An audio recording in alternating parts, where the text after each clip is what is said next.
Mick has been my best friend, my biggest competitor, but also my biggest fan since day one.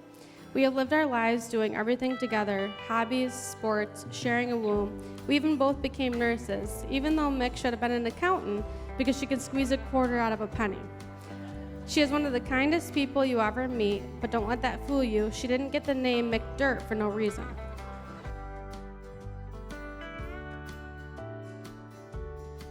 Michaela, I gotta hand it to you. The way you care for Connor and the way you balance each other out is nothing short of amazing. Connor's very lucky to have you, and not just because you're the only one who will clean up his messes after a long drunken night, because I sure wouldn't. That's too much poopy diaper for me. Your patience and kindness and your love for him have already made a world of difference in his life. I can tell you, standing here today for Connor, it's an honor, considering that Connor and I didn't start off on the right foot. In fact, we actually kind of hated each other for the first 7-8 years that we knew each other. Wasn't nothing serious, childhood rivalry. I thought he was funnier than me, so I hated him. My hand raised early. Are you nervous? Are you ready? I'm ready. Get down. I had always hoped she would find somebody that complimented her like Connor does. I'm so grateful that I gained Connor as a brother-in-law. My family loves him so much, we actually named a tree in his honor at our camp. If you know, you know. Connor and I also became enemies. He cheated me out of winning a coon hunt, and I still like to remind him of that from time to time, and he admits that he cheated. I do have to thank him, though, for giving me my beautiful niece, Reagan, even though Mick did all the hard work, and for being so good to my sister. I know he will continue to be a good dad, and that he will be a great husband to my sister. I've threatened him plenty.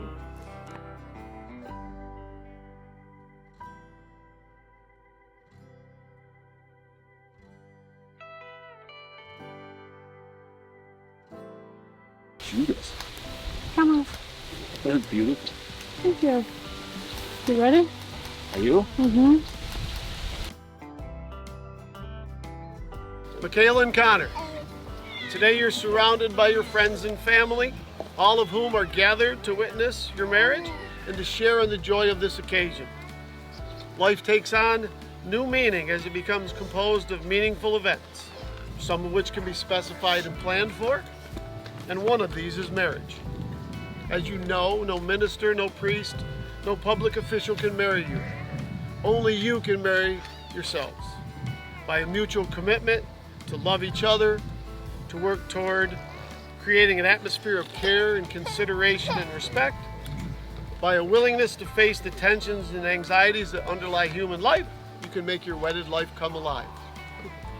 On this day that begins your marriage, you stand somewhat apart from the rest of humanity. Stand within the charmed circle of your love. Seeing you two together, it's clear that you both bring out the best in each other. Connor's hardworking and always on-the-go nature pairs perfectly with your patience. And together you create a dynamic duo that's both heartwarming and inspiring. It's pretty incredible to watch you two grow together over the years and how you've built this love so strongly.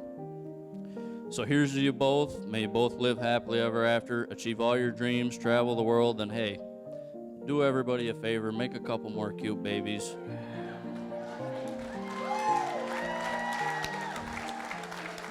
Hopefully, who will inherit Michaela's patience rather than Connor's ability to turn a simple task into a catastrophe.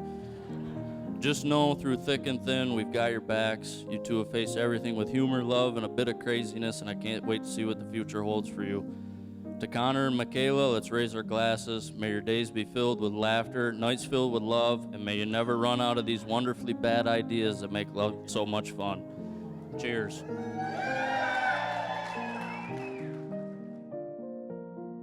Connor and Mick go way back. When we were younger, Connor would climb trees at the Coon Club and watch Mick like a hawk.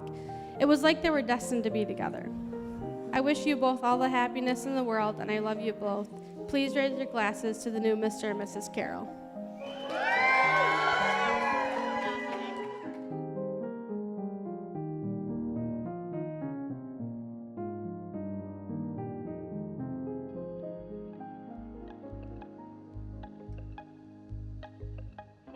The last thing I learned about Mick that I didn't know was that she really doesn't enjoy speaking in front of folks. So the three of us had to explain that she's gonna have to say something. Basically, Mick wanted 2 I do's and a you may kiss the bride. And then that's done. The vows from which you will accept each other as husband and wife have no hidden power within them. Only to the extent that they express in words your continuing intention and commitment do they have meaning. And in a world where the pressures pushing people apart will sometimes feel stronger than those drawing people together, your commitment to one another will need to be creatively re-expressed in many different ways in the coming days and years. The expression in today's vows is an important and visible milestone in your journey together. Connor and Michaela, your rings being circles are symbolic of eternity, and being made of precious metal are symbolic of true love, which has already united your hearts. I'm giving you the strength to join my life with yours by God's everlasting love. I'm giving you the strength. I join my life with yours. Touch my everlasting love. Well done. For as much as you, Connor, and you, Michaela, have consented together in marriage and have pledged your love and your commitment to each other in the presence of God and this company, I do pronounce you now husband and wife. You may kiss the bride.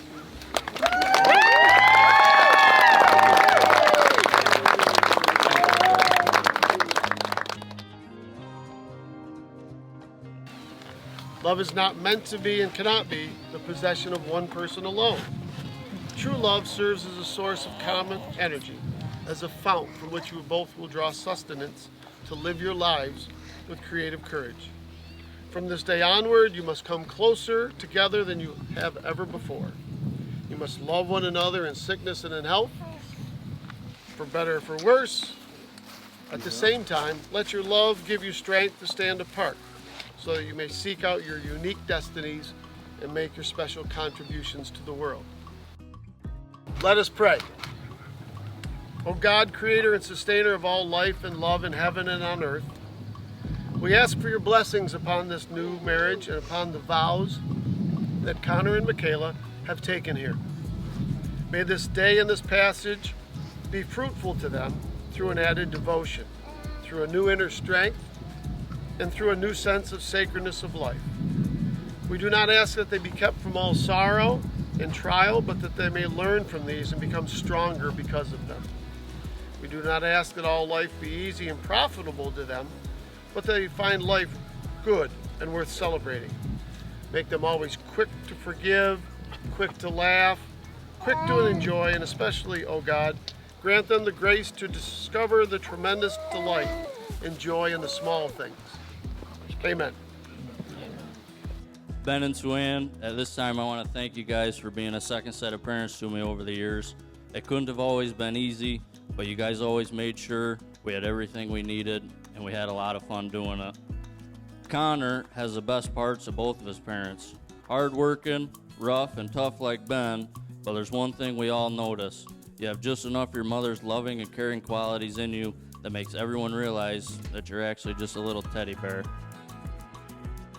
They've done a splendid job here, but who we really need to thank is Reagan. She wanted to have a say in this whole thing, so she chose the date and the venue.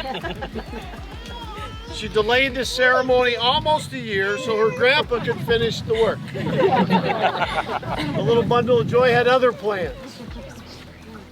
Each time I do a ceremony, I meet with a couple to learn some things I might not know about them as individuals and as a couple. Some couples share very little, not these two. The soon-to-be Carroll family had quite a bit to say. Their getting acquainted was awful easy. The two families hung out a little bit via coon hunting, so they spent long hours of the night together. The next couple questions that I asked, Connor was very quick to answer. First one was, who's the boss? Mick. And then I said, well, who made the first move? And he was quick with that one too. He said, me. So those answers were pretty fast. Now, I'm not saying that's not true, but I remember doing a Martin wedding not too long ago where the term cradle robber was used. So she saw him walking around, knew he was a young man, got things done. Yes.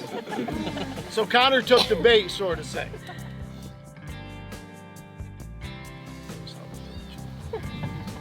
Today, as you join yourselves in marriage, there's a vast and unknown future stretching out before you. The possibilities and potentials of your married life are great, and now falls upon your shoulders to the task of choosing values and making real your dreams. I should like at this time to try to speak of some of the things which many of us here wish for you. First of all, we wish for a love that makes you both better people, a love that continues to give you joy and zest for living, that provides you with energy to face the responsibilities of life. We wish for you a home, not just a place of stone and wood, but an island of serenity and sanity in our frenzied world. We hope that this home is not only a place of private joy and retreat, but also serves as a temple wherein the values of your life are generated and upheld. We hope that your home will encompass the beauty of nature, that it will have within it the elements of simplicity, exuberance, silence, color, and a concordance with the rhythms of life. We wish for you a home with books and poetry, music and spirituality, a home with all the things that represent the highest strivings of men and women. Finally, we wish at the end of your lives you will be able to say these two things to each other. Because you have loved me, you have given me faith in myself. And because I have seen the good in you, I have received from you a faith in all humanity. Well, just so everybody knows, the last time I had a microphone at a wedding, I sang Justin Bieber, but I promise I won't do that tonight.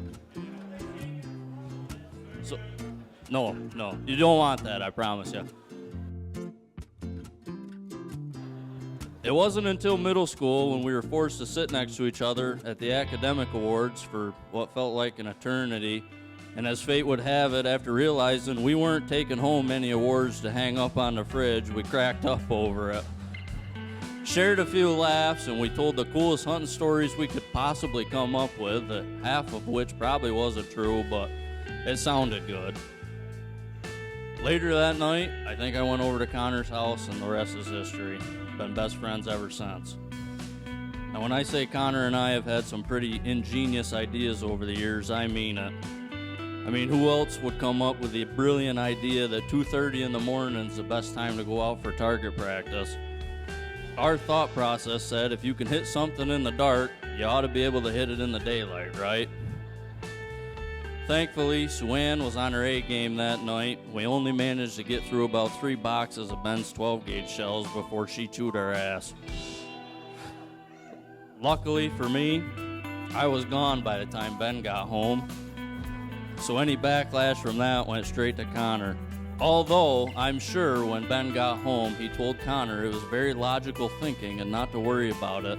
They probably hugged it out like usual. Connor didn't see the round bale while taking Ben's brand new Tundra out for a quick ride before we went rabbit hunting that day. Doing about 50 miles an hour, headed right for the round bale, Ben looked at me and said, "Cody, if he hits that and it doesn't kill him, I'm gonna." Well, sure enough, Connor didn't see it and somehow managed to keep the sled upright while launching about 30 feet in the air. And when he landed, I don't know whose eyes were bigger, Connor's or Ben's. When he came back up over the snowdrift, all hell broke loose. But, like I said earlier, they hugged it out like usual. Ben told Connor he was the smartest kid in all of Lewis County, and he's glad to have a son like him.